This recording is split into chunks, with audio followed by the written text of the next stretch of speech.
Welcome to Hope Through Hard Stuff, a podcast from Winning at Home. Please welcome your host, speaker, and award-winning author, Steve Norman. Welcome back to Hope Through Hard Stuff. I'm really excited to be talking to Sara Baldwin today. Sara is the executive director of Storyhouse Ministries in Fort Wayne, Indiana. She is a licensed mental health counselor. She's also married to her husband, Jonathan, who is a youth pastor of 14 years. And she's got 4 kids, a 10-year-old, 8-year-old, 6-year-old, 1-year-old, 3 boys and a girl. Sara, you've got a lot on your plate these days.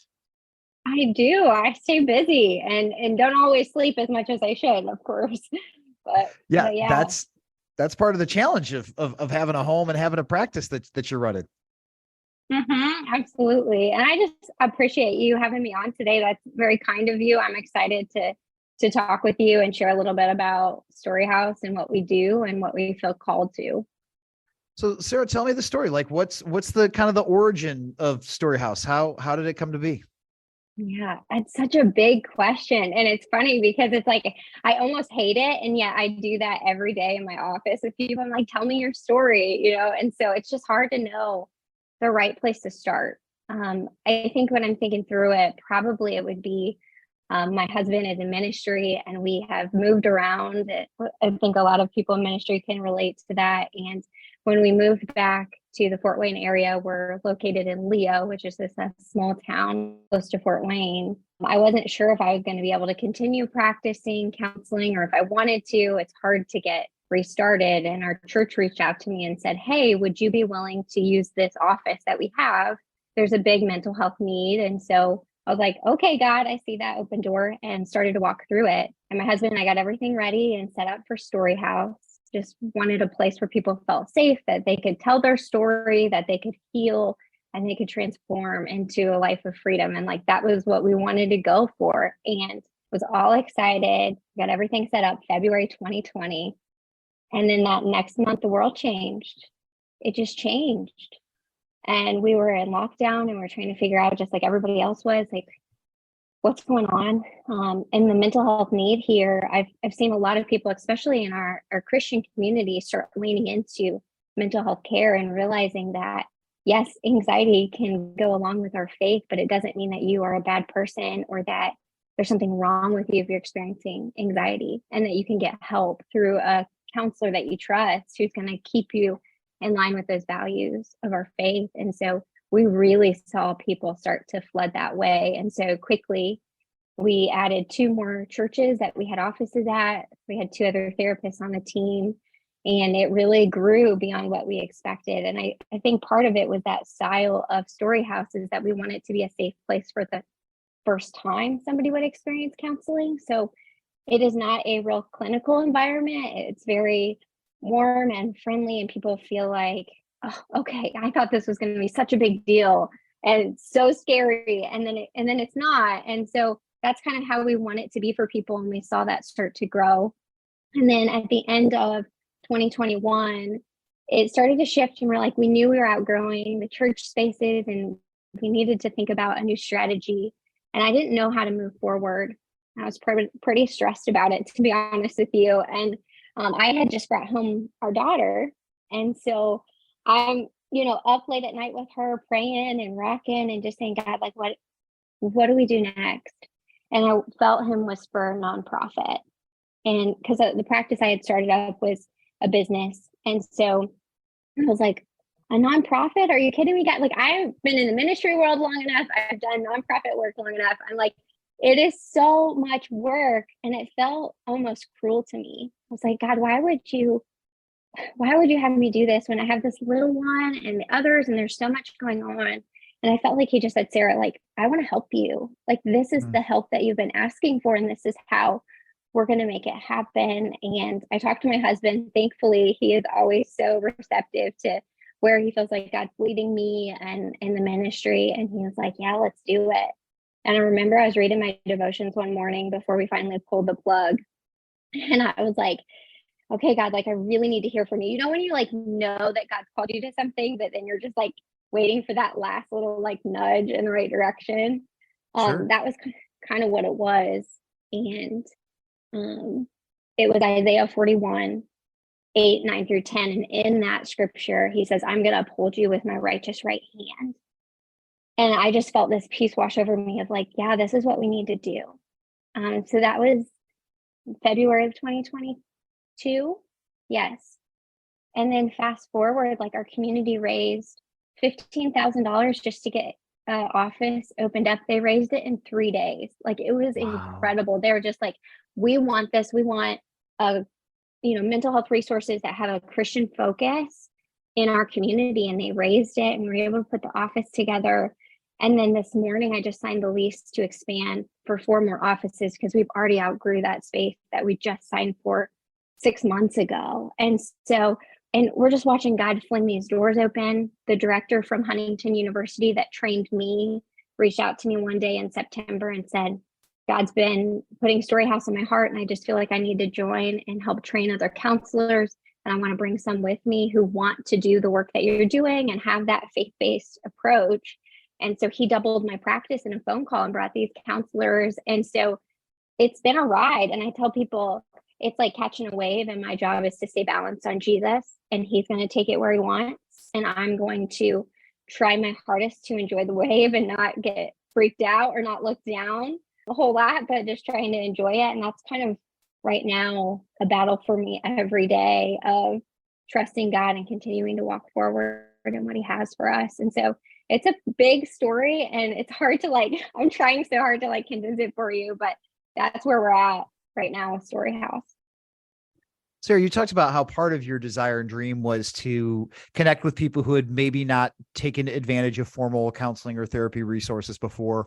What are some of the misconceptions people have about engaging a therapist for the first time that might cause some unnecessary hurdles for them to get help that they might really benefit from? I think there's so many different things, different barriers that keep people out of professional counseling. I know that there were barriers for me. Man, I was training to be a counselor and I thought, oh, I want to be the helper, right? But through that process, just really realized that we all sit in the seat of the helper and the one that needs help. And so that really broke down my pride to say, I need this too. And I always joke about this, but when I go to my own counselor, I text my husband in the parking lot and I'm like, I do not want to do this. I do not want to talk about my feelings. I don't want to go there. It's just so much easier to avoid. And we have so many things in our world to distract us or numb us or keep us moving that we don't have to pause and think about our story and what God's doing in it.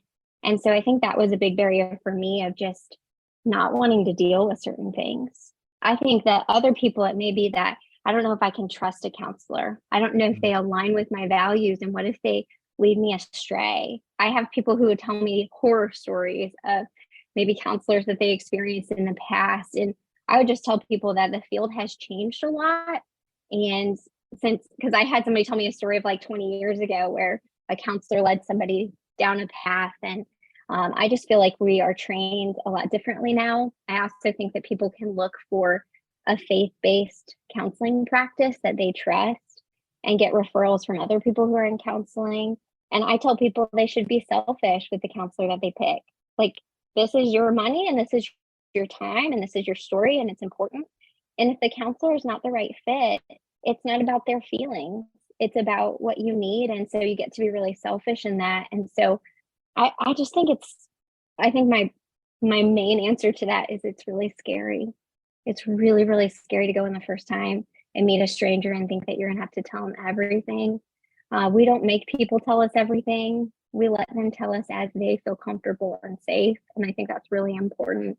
And most counselors that I know are the same way. They allow the client to lead in certain ways and let them divulge what they want to as they go along. Sara, you talked about getting counseling for yourself. How personally for you, how do you know when a therapist is a fit for you, or maybe it's time to pivot in another direction? Or maybe how do you know if somebody's been good for you for a season, but it might be time for you to change gears down the road? What's that been like for you personally? Yeah, that's such a great question. I think that the first thing is safety, and safety in a lot of ways of, do you feel comfortable telling them the whole authentic story, not just your cover story? I think a lot of us work really hard on what our cover story is and don't have the courage sometimes or feel like we can move into the authentic story. So if you feel like you're withholding something from your counselor and you don't see or can't foresee you telling them in the future, that may be like, okay, one hint that you should look for a new counselor. I think the other thing would be if you're not feeling challenged. I think that some counselors can be really great at being encouraging and comforting. But I also think that when you're sitting in that way, that there should be a little bit of a challenge to it, that they should be helping you move forward, not just connecting with where you are right then. And so if you're not seeing progress in that way, I think it may be time. I always encourage people, if they reach out to me, they're like, oh, I'm just not sure if my counselor is the right fit for me. I've been with them for a while and I'm thinking about changing. I always send them back to that counselor first and say, have a conversation with them and say, hey, I wanted to talk to you about what I'm getting from counseling and what maybe I'd like to see more of. Some people have the capacity to do that. Other times people think that might be too hard, right? That's too hard to have that directive of a conversation, and that's okay. But sometimes I've seen people have that conversation and be able to make therapy and counseling what they want it to be just by asking for what they need and saying, hey, I really like when you do this. I really like when you have the whole session planned out with worksheets and things like that. Or I really don't like when you bring out the psychoeducation part and teach me things. I really just want somebody to listen to me.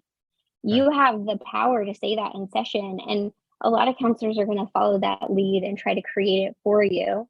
I think if you try that out and they're still not moving it in the direction that you want, then you should probably be making a change at that point.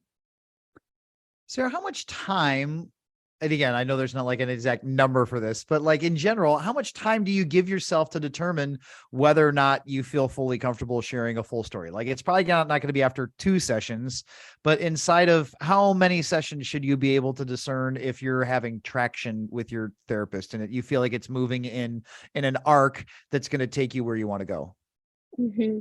Yeah, I don't think that there's a specific number. I think it's really dependent on one, what things you need to uncover. If they're traumatic in nature, they're going to take a lot longer. Like it is hard for people to go into those memories and to speak that.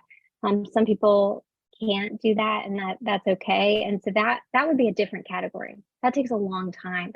Sometimes I think it can take years to really feel like you can trust someone, especially if that trauma happened in childhood.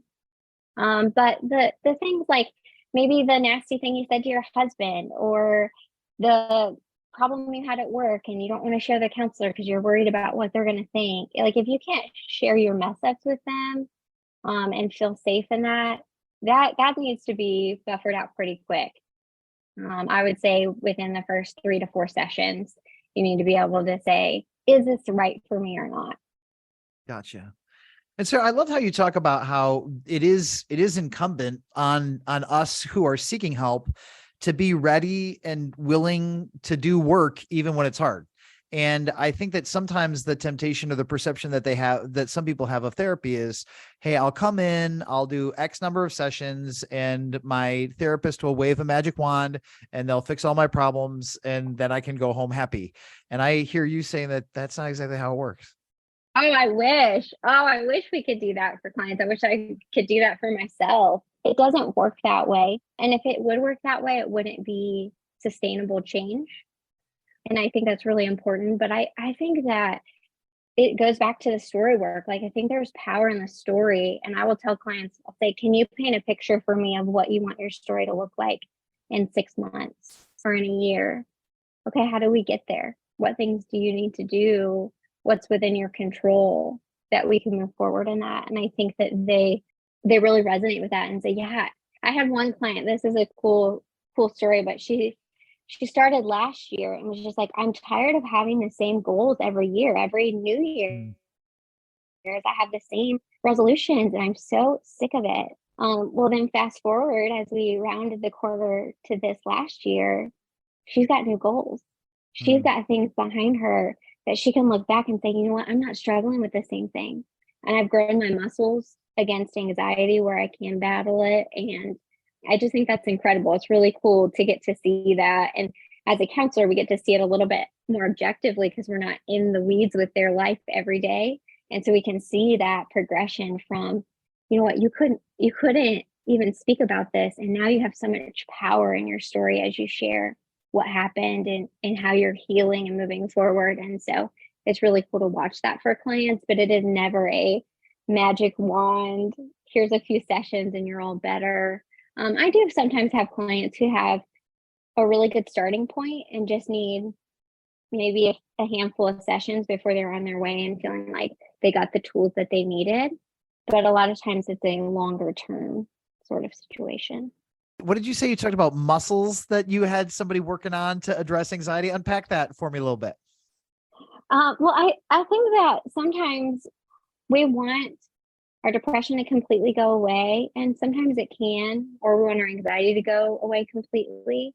But really what happens is our muscles get stronger at fighting that, right? So when that anxious thought comes up, we pull out our toolbox and we know how to battle it. We know how to take care of our body and calm it down.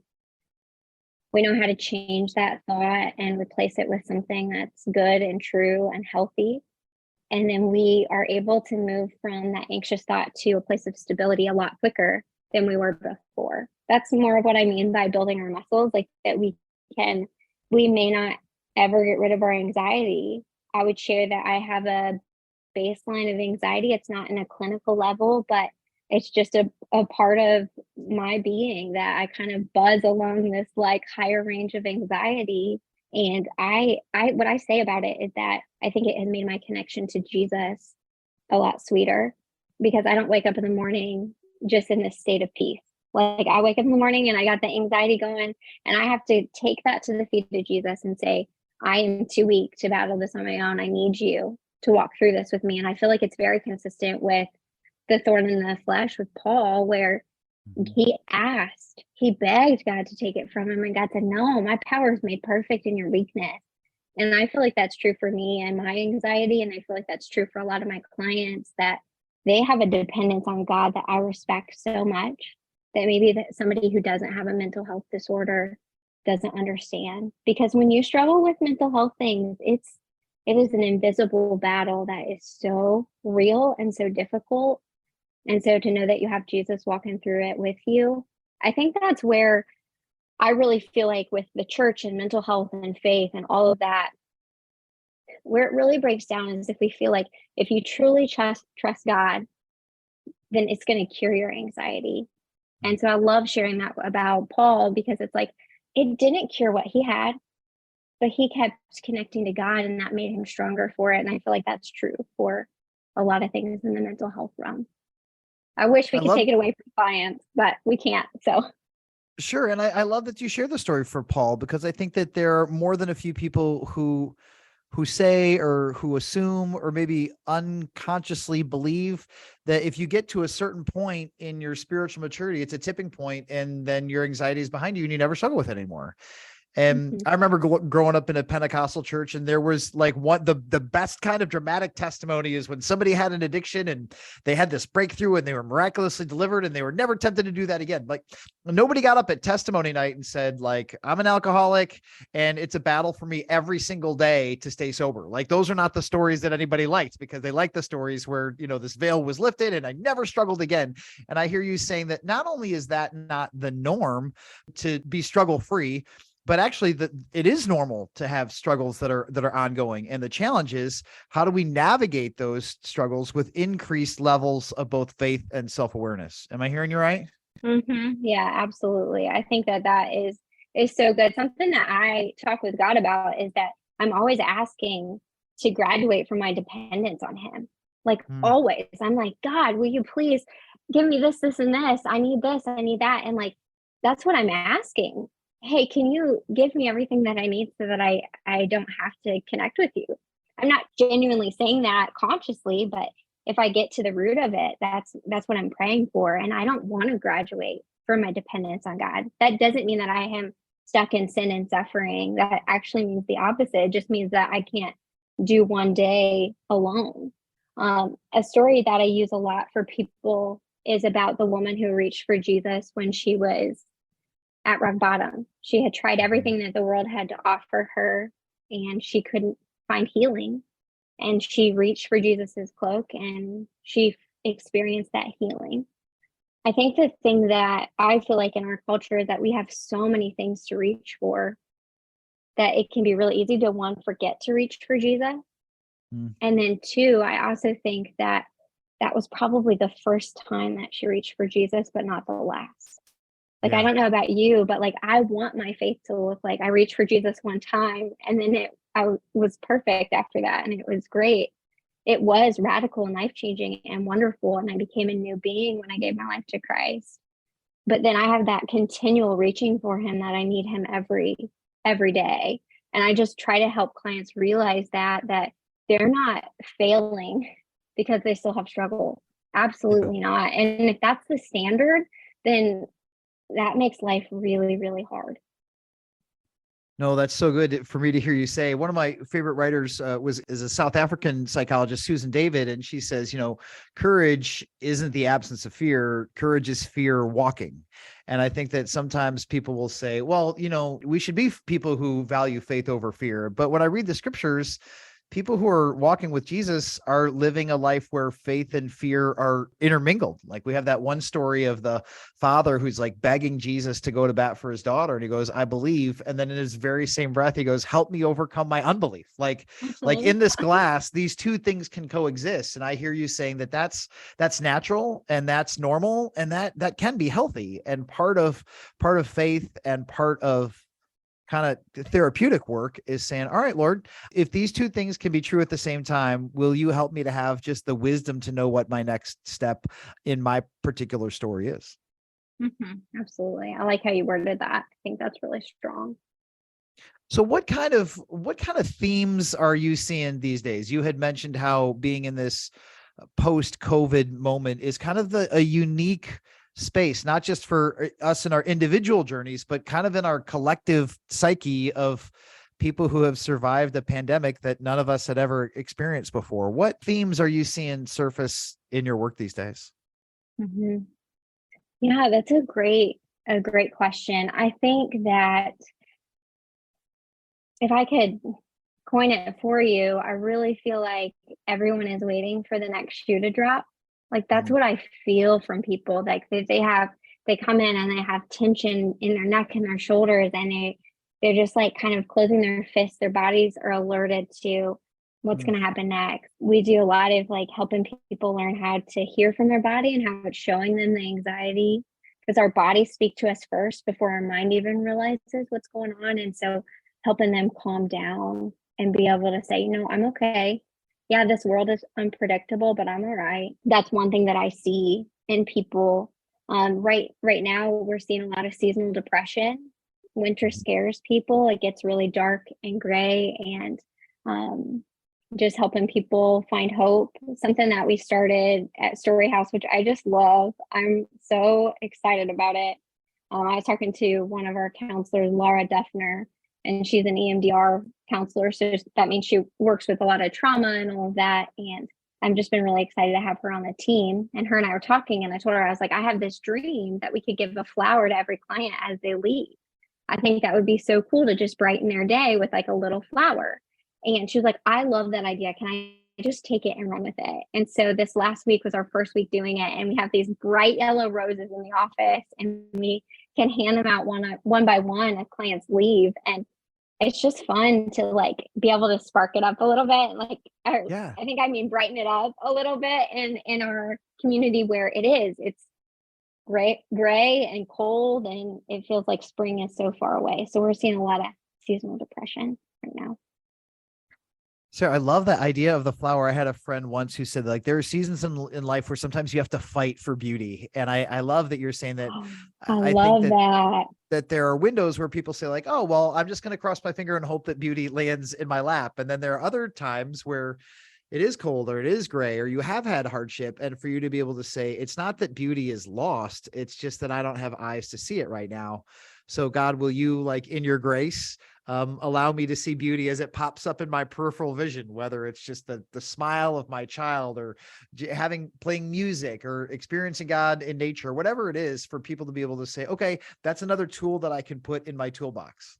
Like, to be able to say, am I carving out space for beauty? Am I carving out like rhythms, even if it's just, journaling at the end of the day, to be able to say like, where did I see something good today? Because you're right, on the bad days, you can come up with a very, very long list of things that are falling apart.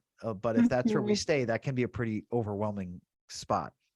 Yeah, absolutely. That I had to write the fight for beauty down. That's so good because it's true. Like this life is hard. Like there is so much suffering. Being in this field and walking with people's stories and like it's broken and it's hard and there are beautiful things too, but I do think we have to fight for it. I think that's incredible. I may put that on a t-shirt. What do you do as a therapist when you're feeling overwhelmed? You have this great gift, but also this challenge where not only are you navigating your anxieties, but you're making yourself available to everybody else's as well. How do you keep your head above water? That's a really great question. I think I would say just starting off with like I have good days and bad days with that. There's times where I don't feel like I do great with it, and then times where I feel like I nail it out of the park. I'm like, yes, I did it. Like this is great. I really took care of myself. But one, it's a continually staying connected to God. So I make sure that I open my Bible before I start seeing any clients in the day. So sometimes I'll do my devotions at home too, but like when I physically get to the office, I'm going to pull my Bible out and make sure that that's opened before I start my day. And that helps me a lot. I am a big fan of journaling. I think that's important to be able to get my thoughts on paper. And then my big one is that I'm a big fiction reader. So I read fiction and it's important to me that it's not in this time period like that. I don't know why, but I really feel like I need to get out of this current space and be able to like let my mind rest. And so I read a lot because that helps me. And then I have really great distractions in my life who are loud and fun and need so much of me that it doesn't matter what the office needs or what I just went through. I pulled into my garage the other day and it was a really hard clinical day. So just the things that I heard and the work that I was doing. And I was like, I'm not going inside until I breathe this out. I give it to Jesus. And then I'm going to walk in the door and I'm going to be mom. And I'm going to have a good time. And I'm going to giggle with these kids. And they're so cute. I know that's probably biased, but they're so cute. And so that's how I try to take care of myself, of like praying that out and giving it to God and saying, I know you care about them more than I do. I know that you're going to take care of them. And my responsibility now is to be present at home. And so I've grown over the years to be able to really shut my brain off to the different areas. And I've also just said it's a fallacy to believe that I'm ever going to be done. My to-do list is never going to end. And so if I can't rest till it's done, then I'm never going to rest. And so I try to get comfortable with that unfinished to-do list, and that helps me a lot.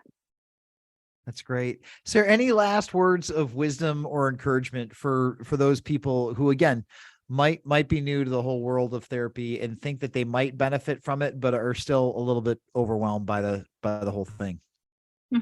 Yeah, I would just tell them that I think your guys' story matters. I think that you're important and you may be busy and life may be going really, really fast. And for you to hit pause and take care of yourself and have a trusted professional help you along the way could be a really, really good idea. And it can also be life-changing, where you can learn some skills on how to better take care of yourself, how to overcome some anxiety and things like that. And so I just think that you're important and it's worth the time to try to do that. Sara, for those people who are listening to the podcast who live in or near Fort Wayne or have friends or family who do, how can they find out more about you and the great work that the Storyhouse team is doing? Yeah, absolutely. They can visit our website. Our website is storyhousecounseling.com. And they can go there. And then if they want to get connected with us, we'd have a contact form that they can fill out, and then we would reach out to them. Great. Sara, thank you so much for joining us. Thanks for being a part of the extended Winning at Home family. Thanks for the great work that you're doing. And hopefully we'll have an opportunity to chat again soon. Perfect. Thanks for having me. My pleasure. Thanks for listening to Hope Through the Hard Stuff. If you liked what you heard, please remember to subscribe to it, rate and review it, and then share it with others. Winning at Home offers hope through counseling and coaching, motivational speaking, community events, and other media resources. If you believe in what we do and want to support us in our mission, consider making a donation at winningathome.com.